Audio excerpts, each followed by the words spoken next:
This is Dan Schneider on this Dan Schneider interview. The subject is The Great Filter. I'll be speaking with Dirk Schulze-Makuch about it, and the conversation will begin in a moment.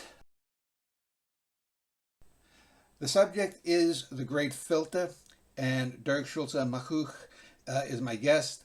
As I usually like to do, I want to give my guests a few minutes to give a little background about themselves, who they are, what they do, and their relation to the subject. So welcome, Dirk. If you could give a little 2 or 3 minute background about who you are and what you've written about the subject matter, etc. Well, first, thank you for having me. I'm professor for astrobiology and planetary habitability at the Technical University in Berlin. But I have a couple of other affiliations. I also worked at some point for the NASA Goddard Space Flight Center at Washington State University, University of Texas at El Paso. And my work is mostly related to astrobiology, to various topics, to the different kind of moons, also to evolution and whether we could expect complex life on other planets.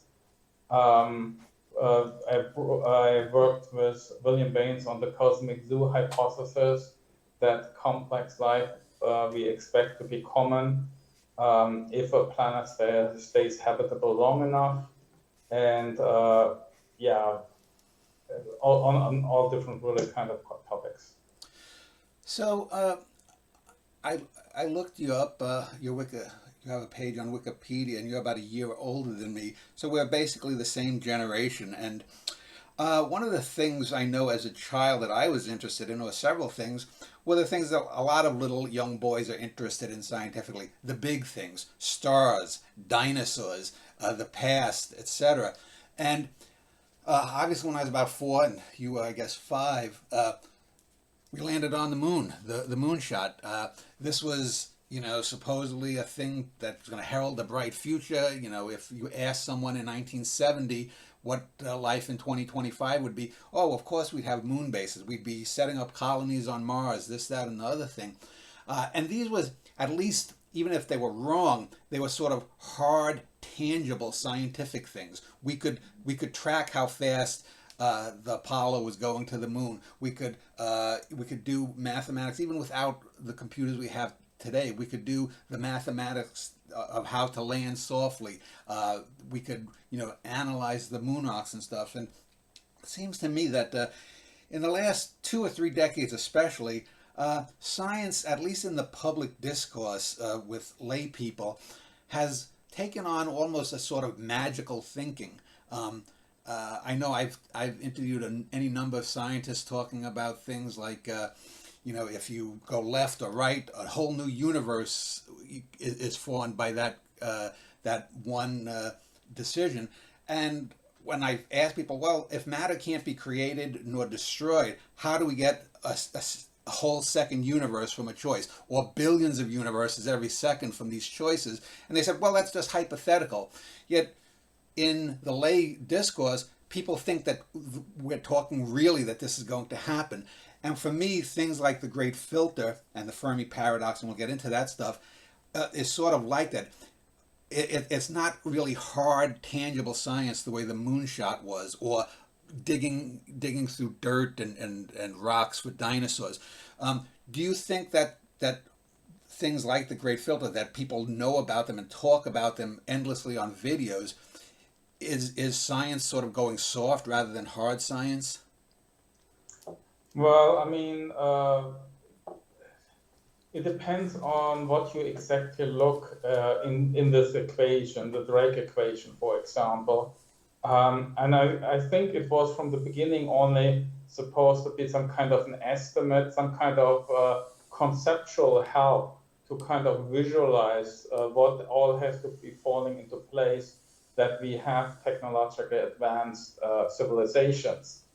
And I mean, since this is a kind of a multiplier, basically, we know from the math that if you put in one value, for example, the origin of life, a very, very low number, then the result that you get will be very, very low. So I think it's more a conceptual thing. And if you look, for example, the different transitions from the origin of life to photosynthesis to endosymbiosis to multicellular life to intelligent life, we can say that there's different ways to get there, for example, to multicellular life. So we think that is likely. So this, I think, this part of it is hard science, but some other things are, we are just speculating how often you get from intelligent life, and I call, for example, octopus, crows, dolphins. I see them as intelligent, but how often do you get from those kind of intelligent life to technologically advanced life? This happened only once on Earth, so we can only speculate how often that appears in the universe. So this is definitely then soft. Yeah, it seems to me, though, the whole great filter idea and the Drake equation comes from what's called the Fermi paradox.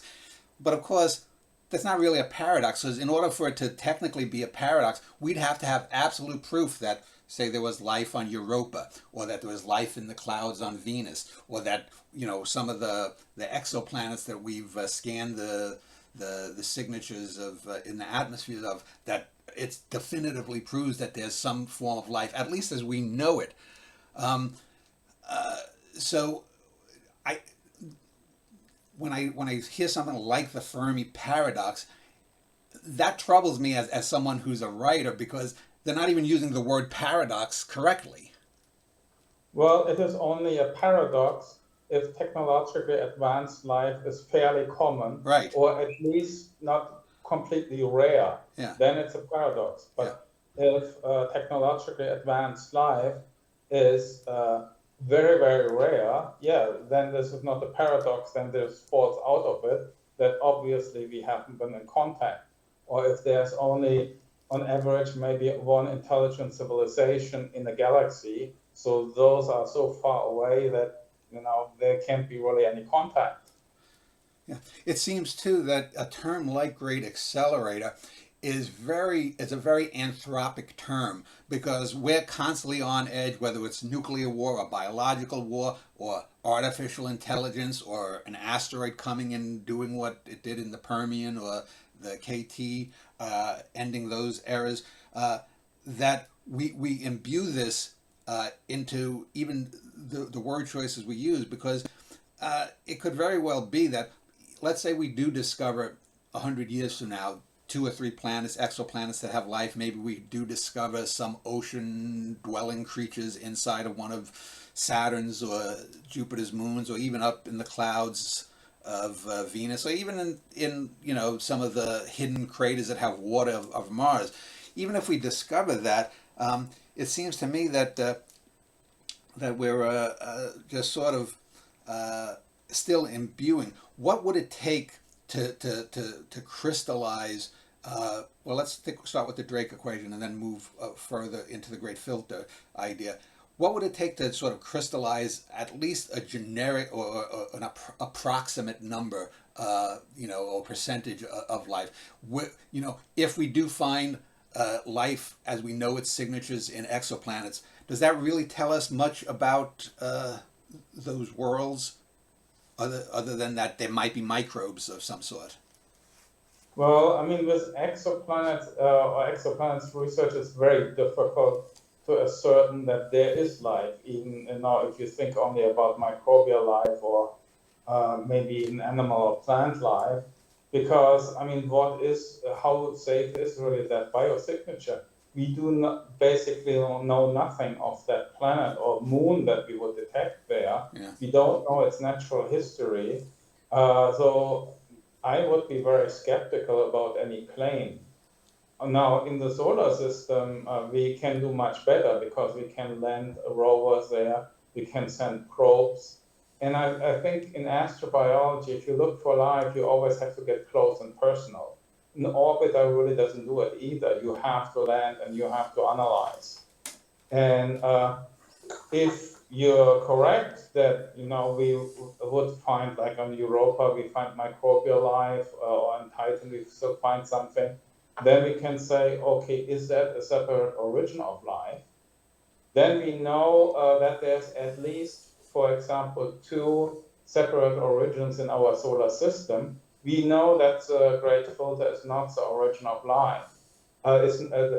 Yes, it's not the origin of life, but it is then something else. Mm-hmm.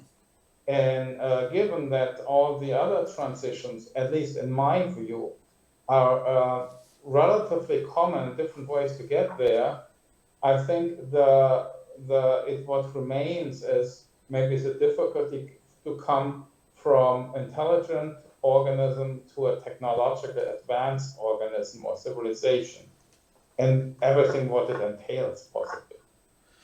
So in looking you up, you have an interest in exobiology or astrobiology.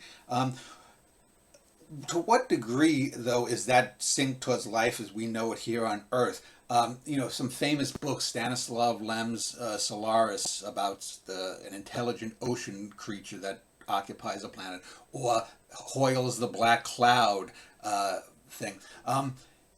Does the idea of a great filter, does that just apply to life as we know it here on Earth, or does it apply to life elsewhere? Because imagine you had some diffuse entity that was thousands or tens of thousands of miles wide, but acted as an intelligent being.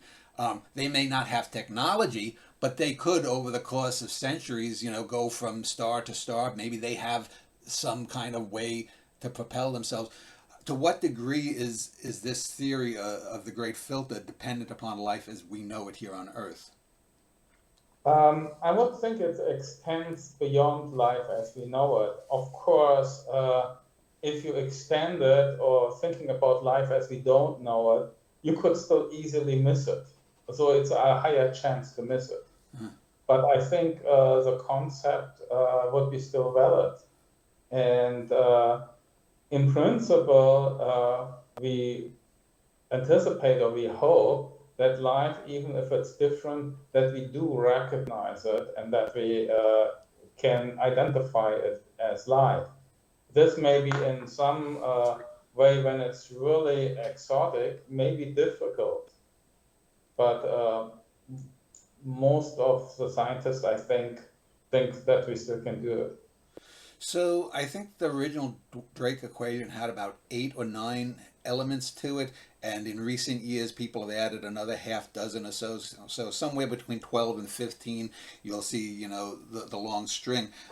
Where do most astronomers or cosmologists, where do most of them look and see the 4 or 5 biggest possible filters if one were to subscribe to the great filter idea?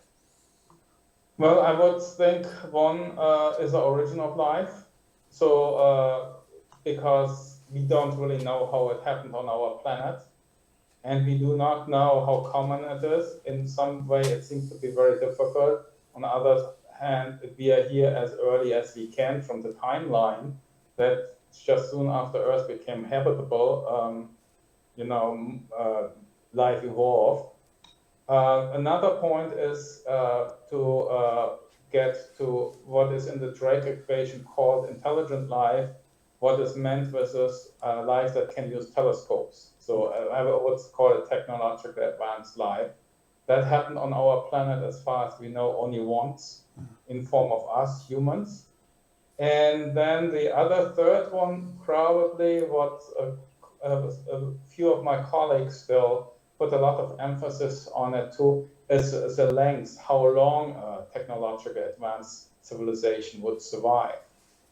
And given, our all shaky kind of world situation right now with all those different dangers, obviously that is something that is in all of our minds as well.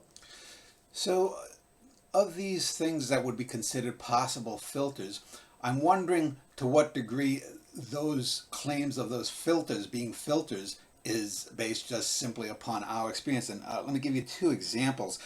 It's often stated that Jupiter has shepherded possible asteroids and comets and other worlds and protected the inner solar system. Yet I know that when computer studies have been done based upon then available information 20 or 10 or 5 years ago, as many, if not more, theories show that Jupiter seems to send more stuff into the inner solar system. So we're misgauging that. And the other one would be that some people have stated that you need to have a more circular ellipsis of an orbit like the Earth to be stable for life to develop and then mutate and evolve. But then I've also read too that it could be possible that a more elongated orbit, where say at the closest something is X miles from its sun, and the other one is X times 20, miles from its star, that might actually speed up evolution, not retard it. So I don't know the answer to this. So I'm asking you, given those two examples of Jupiter as a shepherd and the how what would we call it, the elliptical, the ellipsis nature of the orbit, how do you subscribe that we don't yet know whether these things might be hindrances or filters, or they could be the exact opposite? I don't think either one of those two is a great filter. Yeah. I mean, it may be a little filter that snuffs out some of the worlds. I mean, with Jupiter, it might be the case that that way we didn't get as many meteoroid impacts, but we still got a lot, and we got a lot really serious impacts as well. So I think even without Jupiter, life probably would have originated and be thriving on our planet. Mm. The other things with a circular orbit, yes, if the orbit is more elongated, more ellipsoid, then the climate variations would be expected to be more severe.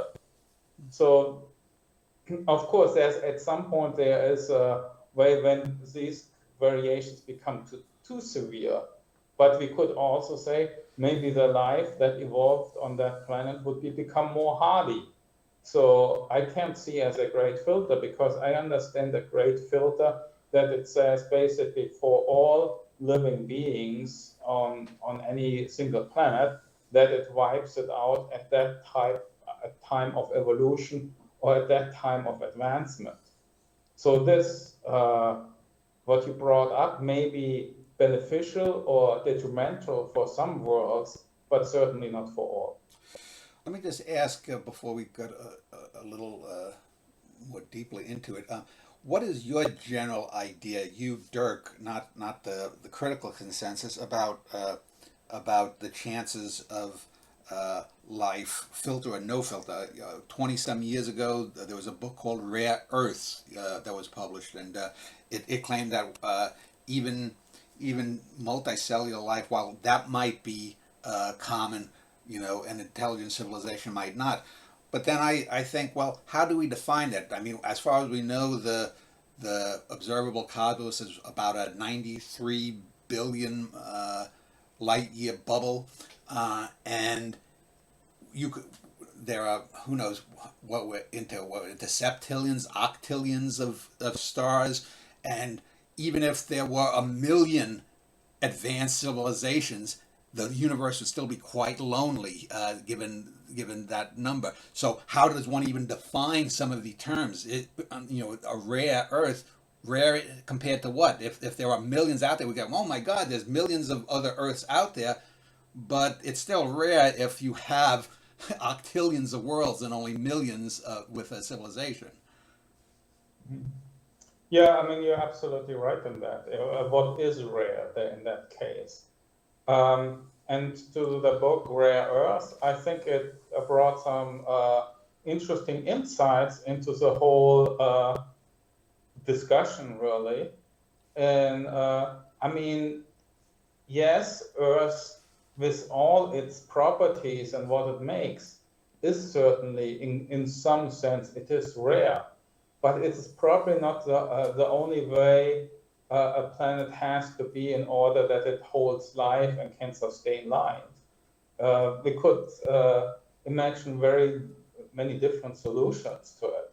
I mean, one of the things what is probably more rare is that a planet like Earth has a moon that is fairly large with all the tidal effects, and that makes it probably more rare. But then we see, for example, Pluto and Charon, that is like a double planet system as well. So it's probably not that rare either. So given this huge universe and this huge amount of stars, I agree with you that there should be many planets around there that are very similar to Earth. Whether there's life on it, well, if there's no life on it, of course, they're not that similar to Earth, but that there could, in principle, what we think can hold life. So I had mentioned earlier about life as we don't know it. Regarding life as we do know it, to what degree is a humanoid body plan thought to be needed to be a filter to get through? I mean, if you had, say, squid-like creatures that could walk, on dry land, there was a guy named Dougal Dixon who did a lot of books about if the dinosaurs hadn't died, alien life, etc. I think one of his things was giant squids coming to Earth, in a billion years or something. Is bilateral symmetry? Do you think that's something that's a necessity for civilization? Does one have to have manipulable digits or opposable digits in order to do that? Could a creature, for example, that doesn't have just one central brain, but like certain cephalopods might have, a little ganglia for certain parts of the body? Biologically speaking, what are some of the filters that are believed to be filters? I don't think it has to be bilateral. I think an octopus, like you bring it up, is a very good example how an animal that actually, whose ancestors is a snail, becomes very intelligent and has a very different body plan, and it's a kind of an incredible organism where a lot of the neurons are in the arms and not in the brain alone. And now the question, though, is, in 300 or 350 million years since we have octopuses on our planet, they never developed technological intelligence or technological advancement. So why that really is, I don't think we know for sure. Well, I mean, you can't make a rocket underwater, though, right? So, I mean, they'd have to be... Well, yeah, not underwater, but there's, for example, a cool YouTube video where you see an octopus getting out of the water and catching a crab and eating it there. Yeah. So actually, octopuses can, for a short period of time, go out of the water. And there are some octopuses that are actually social. Yeah. The problem with most of the octopuses is that they have only very short lifetime, like 2 years. They lay their eggs, get their young, and then they die off. But then you ask yourself, why did evolution not push it further for a longer lifetime, maybe to get more into also the riparian area where you have beaches and so can get out of the water and catch their prey, for example? That could have gone in this direction. It didn't. We don't know exactly why. Well, it's interesting. You just said evolution push it. So in a sense, you were talking about evolution as if it has a plan too. And I'm not trying to harp on it, but it's easy to fall into that fallacy of thinking, why didn't octopuses do this? Why didn't nature guide them this way? But clearly they were successful enough doing what they were doing. And as far as I know, Darwinian evolution is, if the niche is filled and it's filled quite well, why would the body plan change? Why would you evolve out of that? Yeah, but in that case, you can see certain natural selection advantages, if octopus, for example, can hunt in this area where you got both water and land. Mm-hmm. And you could see advantages as well if the lifespan of an octopus becomes younger and actually can teach or instruct the young. But that hasn't happened. So go ahead. The question in this regard remains. And for humans, for the human species, it did happen. But it took a very long time too, because the first humans on our planet, we have since, it depends how you define, 4 to 6 million years. Yeah. But for all that time, not that much really happened. It really just became snowballing with the first, I would say, human civilization, maybe about 10,000 years ago, and maybe a little bit before, a couple of 10,000 years ago, before it really started, that humans became, as a species, moved into the direction of technological advancement. Well, from my understanding of all I've read, both as a child and more recently, most of life tends to be fairly boring. In fact, there's a period in the Earth called the boring billion years, from like 1.8 to 800 million years ago, where life basically sort of stagnated in a sense. I mean, there were small little experiments probably, but mostly it was just the monocellular life, unicellular life. And then, boom, you had snowball Earth, and then after that, the Cambrian explosion. So it usually takes something like a snowball Earth, or, some asteroid hitting, or maybe, some solar wind that's supercharged from the sun to screw things over, and then life fills in the niches that have become. Is that correct? Yeah, I think you can say it like this. I mean, with a boring billion, I would be a little bit careful though, because that could be just because of our ignorance. Yeah. Maybe at that time, the genetic system kind of really expanded to make organisms basically ready to become multicellular and so. And of course, you have to be very careful, because at that point, the organisms or life that was there didn't have any hard parts, so we don't see it really in the fossil sequence, in the geological record. So there could be already something quite going on, but we just simply don't know. Well, and most life started out as RNA-based life. Then I don't know how many hundreds of millions of years it took to get to DNA, correct? Well, what most of the people think, also that do the genetic work, seems to be that it was the DNA life goes very, very far back, possibly like 4.2 billion years ago. Yeah.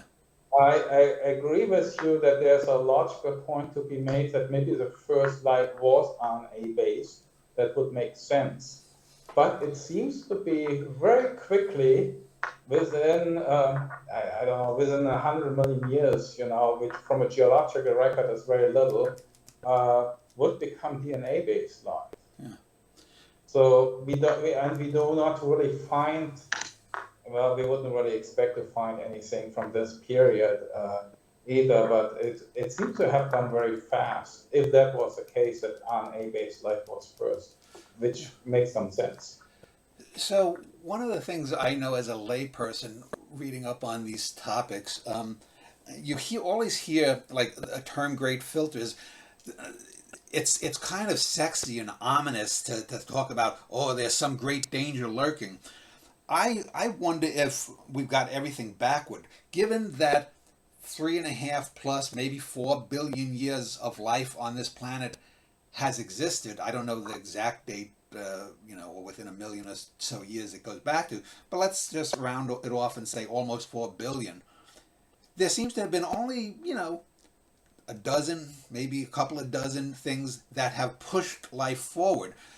I'm wondering, rather than having a great filter, why don't we talk about great accelerators of life? Because the switch from RNA to DNA, the boring billion, whatever experiments were there, how Cambrian life, some of that was non-bilateral symmetrical life. would it be more advantageous to say, well, why is it that we only get these great accelerations of evolutionary leaps forward every, 100 million years or whatever it might be, rather than talking about filters? Do you think that it's possible that we have it backwards and we should be talking about great accelerators and why we have 4 billion years with not much happening, but every so often we get that acceleration? Well, I mean, we do get the accelerations when we get new innovations, whether it's genetic or from the phenotype here, how organisms function and interact with the environment. But an accelerator would not explain the Fermi paradox, right? Because the question is, why don't we see technological advanced life? If it's just only based on the accelerator, we should have many civilizations around. We should have so much evidence of advanced technological life, but we don't. Or I don't think we can argue on a lack of an accelerator in one place. But from that kind of logic, it makes the most sense that there is some kind of a great filter, or let's say that there could be many little filters that together work as a great filter. That could be the case as well, but that they are somewhere something that may prevent advanced or complex organisms to become technologically advanced and then be there for a while to try to communicate with the rest of the universe and with other civilizations. Well, does it really matter whether we look at it as a filter or as an accelerator? I could imagine, say, a white dwarf star, and they last what, a trillion years versus our 10 billion, something like that. I could imagine a planet in the habitable zone around such a star. Again, life as we know it rather than not know it. And that planet maybe has been circling that white dwarf star in a nice, comfortable orbit that's as amenable to life as ours is seemingly. But for some reason, in 500 billion years that it's been doing that, it hasn't advanced past, singular celled life stage or the equivalent. And maybe that doesn't have any accelerator. So to me, whether we looking at it as things going forward and boom, the filter stops it, or life just goes nice and slowly and something accelerates it, like putting a rocket on its behind, is not as important as what happens to those things that cause either a filter or an accelerator. Like I said, you could have half a trillion years of a star of a white dwarf with a habitable planet around it, and if they did finally get to our level, might look at us and say, my God, it only took them 4 billion years to get an advanced civilization. It took us 400 billion years. It's crazy what happened on that Earth planet. Well, I mean, that is the question, right? What is how long something takes? I mean, the thing is what pushed evolution forward were some of the natural disasters that were caused by, for example, asteroid impacts, and you have many asteroids in the universe, so you would expect that it happens to other planets too. And if you have a dynamic terrestrial planet, you have volcanic eruptions, you have earthquakes, you have a lot of natural dynamic activity that would push any kind of life form to the brink and push it to come up with new innovations. So I think that would have happened on most of the other planets or moons where there's life as well. So that's I don't think that would be the explanation. How long something takes, I mean, there's different kind of ideas about it. Some other people think that it's 4.5 billion years that we are really slow, right? Because it took so long time till our atmosphere got oxygenated. That took like 1 billion years, basically. That still until we have an oxygenated atmosphere, maybe even longer. And that prolonged everything from the evolution. Or think about it now that the asteroid impact 65 million years ago would not have killed all the reptilian dinosaurs, and the age of the mammals began. Maybe we would have had a intelligent dinosaur, a troodon or so, and that would have started becoming to technological advance. If that would be the case, then that dinosaur species could be 60 million years ahead of us or more. One of the things that's seen as the engine of evolution, at least on Earth, and it seems to be correct, is the idea of competition. But I've often wondered if competition amongst species might not itself be a filter if one subscribes to a great filter. Maybe it's not a great filter, maybe it's an ordinary daily diurnal filter, but I'm wondering if there are worlds where we get more cooperation. It doesn't have to be what's it when like two species are totally in contact and helping each other.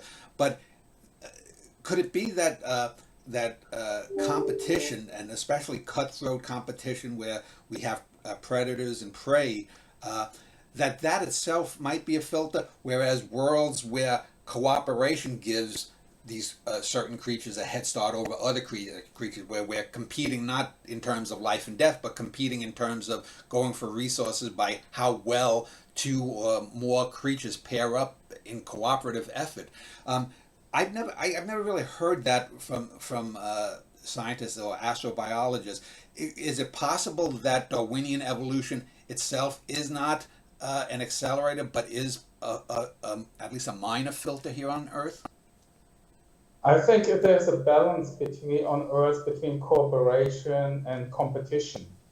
And it seems to be at that kind of balance that we have been very successful. Because yes, I think as a predator-prey relationship that you have is pretty cruel, but it promotes intelligence, especially for the predator. Because the predator, in order to catch the prey, has to kind of anticipate what the prey is doing. And sometimes the predator is actually smaller than the prey, for example, wolf or wolf pack compared to an elk or a moose. But you have a lot of cooperation too. I mean, it goes that far with the endosymbiosis event that you basically had some kind of bacteria that was engulfed by another bacteria, and then this one bacteria became the mitochondria of the other bacteria, and you had the first eukaryotes. Yeah. So the more complex organism. Or if you think about lichen, which is symbiosis of algae and fungi, and they are very successful in very detrimental environments, very harsh environments. So you really have both, and it works for life on Earth.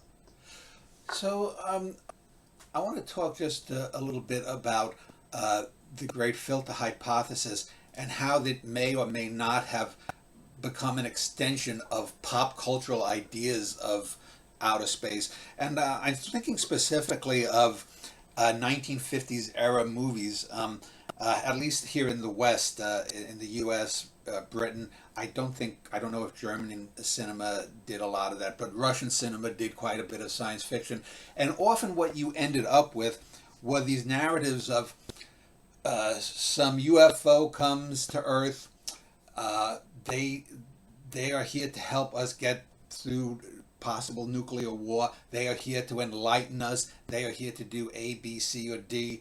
And I'm wondering, to what degree does this idea that humanity, or a lower species as humanity is portrayed in a lot of these 1950s and 60s era films, needs the outside hand, the sort of the deus ex machina of some outer civilization to come and set us right, or if not set us right, warn us that they'll extinct us if we don't stop our warring ways.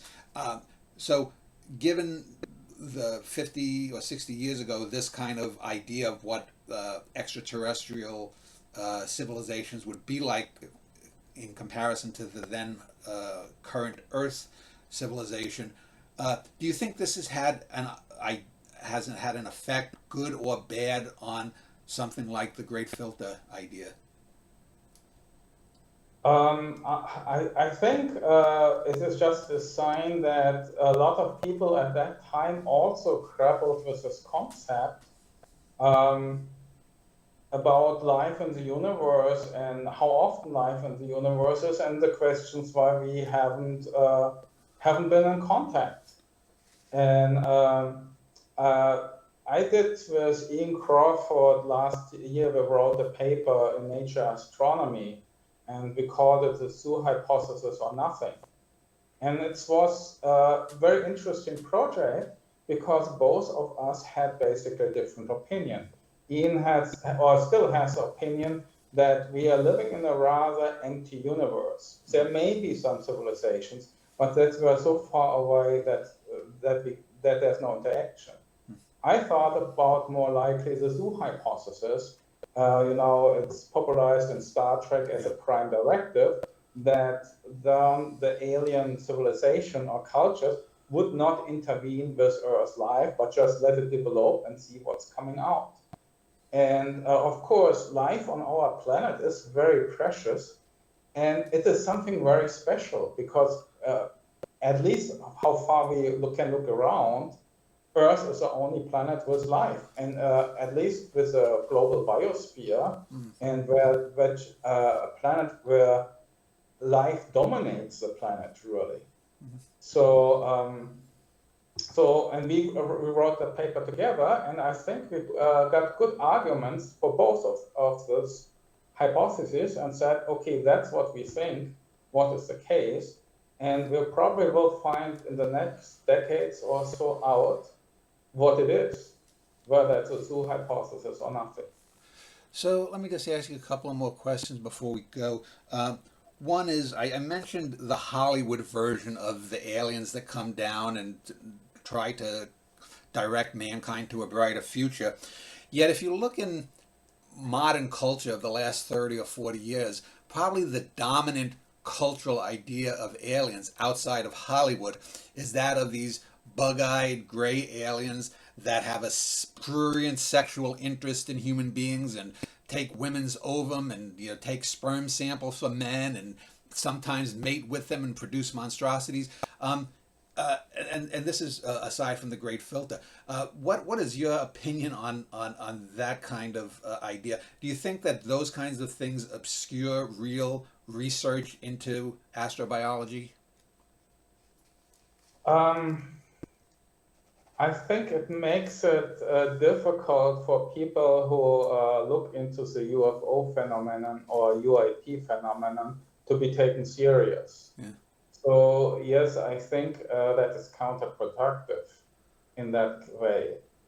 But of course, it's always easy to say something is nonsense or is not real or whatever. We do have to be open-minded.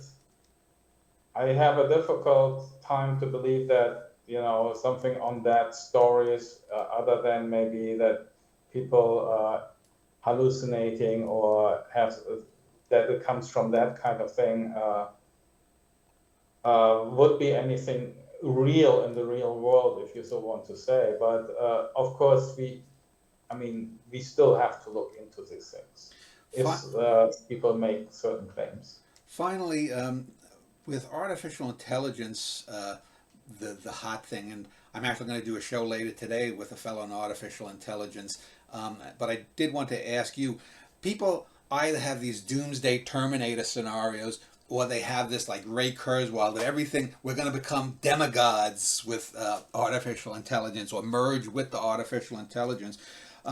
But do you think that artificial intelligence might be one of those things that eventually, if it moves beyond its silly uses for mere entertainment, could help, for example, us understand a good way to get faster than light travel? Or do you think that something like faster than light travel is just for science fiction?